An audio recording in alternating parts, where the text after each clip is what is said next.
নমস্কার। আজ আমি চিকেন ভর্তার রেসিপিটা করছি। তবে শুরু করা যাক।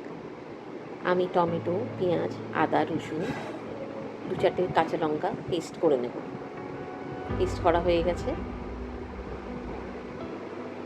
চিকেনগুলো আমি পরিষ্কার করে ধুয়ে নিয়েছি। আমি ছোটো ছোটো করে কেটে নিয়েছি চিকেনগুলো, বোনলেস চিকেন। আমি ছোটো করে একটা মিডিয়াম আলু কেটে নিয়েছি। কড়াইতে তেল দিয়ে দিয়েছি, সর্ষের তেল। একটা তেজপাতা দিয়ে দিলাম, একটু সাদা জিরে দিয়ে দেবো গোটা। এবার এই বাটা মশলাটা দিয়ে নেব। মশলাটা ভালো করে কষাবো। এতে আমি ভাজা মশলা দিচ্ছি, একটু ধনে গুঁড়ো দিলাম, একটু হলুদ গুঁড়ো, গোলমরিচ গুঁড়ো, নুন স্বাদ মতো, লাল লঙ্কার গুঁড়ো, কাশ্মীরি। ভালো করে আমি কষিয়ে নেব। আমি সামান্য একটু জল দিয়ে নেব যাতে মশলাটা লেগে না যায়। এই দেখুন মশলাটা বেশ ভালো কষানো হয়ে গেছে। এবারের মধ্যে আমি কেটে রাখা ছোটো করে আলুগুলো দিয়ে নেব, দিয়ে ১-২ মিনিট মতন একটু ভালো করে ভেজে নেব। এইভাবে আমি করছি। চিকেনগুলো আমি এর মধ্যে দিয়ে নেব বোনলেস। ভালো করে মশলার সাথে চিকেনগুলোকে মিলিয়ে নেব। মিডিয়াম ফ্লেমে এখন আমার আঁচটা আছে। এইভাবে আমি করছি। ভালোভাবে বেশ মশলাটা মিলিয়ে নিয়েছি আমি। এবার আমি একটু ঢাকা দিয়ে নেব।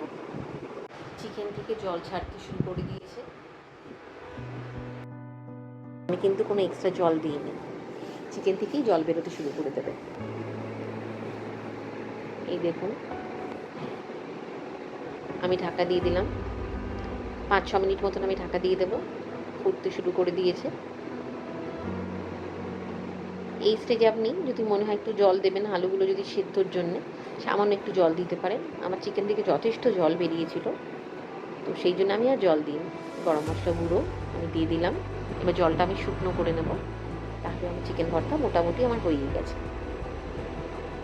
জলটা ভালো করে শুকনো করে নিতে হবে, তাতে খেতে খুবই ভালো লাগবে। শুকিয়ে গেছে জলটা। ওপর থেকে আমি একটু ধনেপাতা কুচি দিয়ে দিচ্ছি। এবার আমি পরিবেশন করব। আমি গার্নিশের জন্য ওপর থেকে একটু গ্রেট করে চিজ দিয়ে দিয়েছি, একটু ধনেপাতা কুচি দিয়ে দিয়েছি, একটা ডিম সেদ্ধ একটুখানি কেটে উপর দিয়ে সাজিয়ে দিয়েছি। রুটি, ভাত, লুচি, পরোটা যা কিছুর সাথে আপনি খেতে পারেন। অবশ্যই বানাবেন চিকেন ভর্তা। আর কেমন লাগলো নিশ্চয়ই শেয়ার করবেন আমার সাথে। সবাই ভালো থাকবেন। আবার দেখা হবে অন্য রেসিপি নিয়ে। নমস্কার।